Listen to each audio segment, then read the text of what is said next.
This video is on how to access e-proceedings functionality on the e-filing portal. In order to access the e-proceedings functionality, you should be registered on the e-filing portal. You should have an active PAN or an active TAN in case the proceedings are related to a TAN.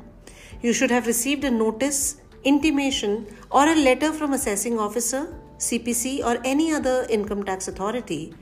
Or you should be authorized to act as an authorized representative if applicable. The types of proceedings which are covered in e-proceedings are response to defective notice under section 139 subsection 9, prima facie adjustment under section 143 subsection 1 clause A, suo motu rectification under section 154, notices issued by assessing officer or any other income tax authority, or seek for clarification communication.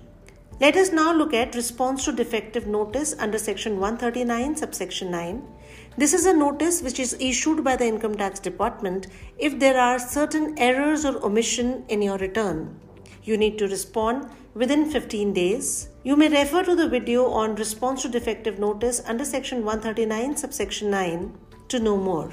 Prima facie adjustment under section 143 subsection 1A is issued by CPC, which asks you to clarify any inconsistency noticed within your ITR or any variance between information in your ITR and audit report.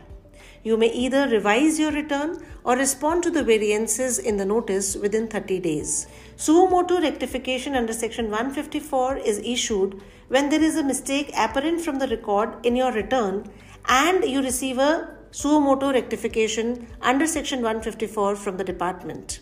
You need to agree or disagree with the proposed rectification as per the notice. Notices issued by assessing officer or any other income tax authority, which include proceedings under section 131, 133 subsection 6, 142 subsection 1, 147 and 148 are covered in the e-proceedings section. It also covers compliances under faceless assessment.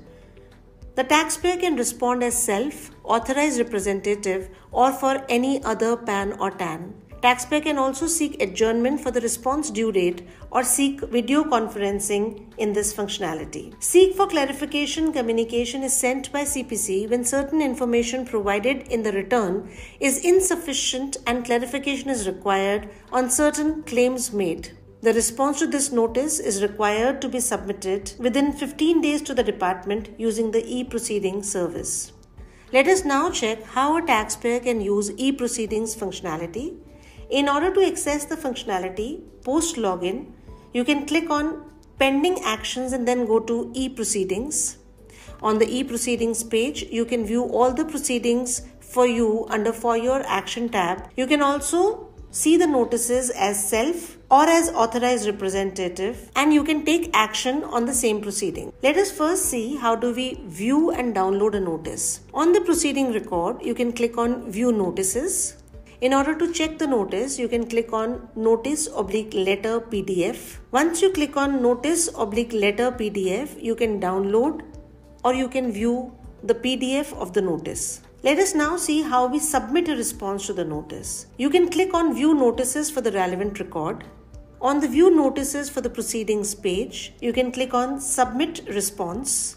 After submitting the response, you can view the response by clicking on View Response on the Success page. You can also refer to the user manual on e-proceedings to know more. In order to add an authorized representative to respond to the notice on your behalf, on the e-proceedings page, click on Add View Authorized Representative. On the Authorized Representative page, if there are no active authorized representatives, click on Add Authorized Representative. You can enter the required details of the authorized representative and click on Confirm. Please ensure that the person being authorized has a legally valid power of attorney. Enter the 6-digit OTP received on your mobile number and email ID registered with the e-filing portal and then click on Submit. A success message will appear on the screen. The added person must accept the request and upload their power of attorney within 7 days. You can also withdraw the authorized representative. In order to withdraw the authorized representative, On the authorized representative page, click on withdraw for that specific authorized representative. If your request has not been accepted by the authorized representative yet, they will be removed and the status will change to cancelled. If the authorized representative status is request accepted, then you will have to provide the reason for withdrawal before the authorized representative can be removed. Click OK, then the status will change to cancelled. If you wish to reactivate an authorized representative, you can click on Make Active. In this way, the e-proceeding service keeps track of your submissions and retains them for future reference. Using the e-proceedings functionality is very easy. To know more, you may visit our website www.incometax.gov.in or contact our helpline numbers.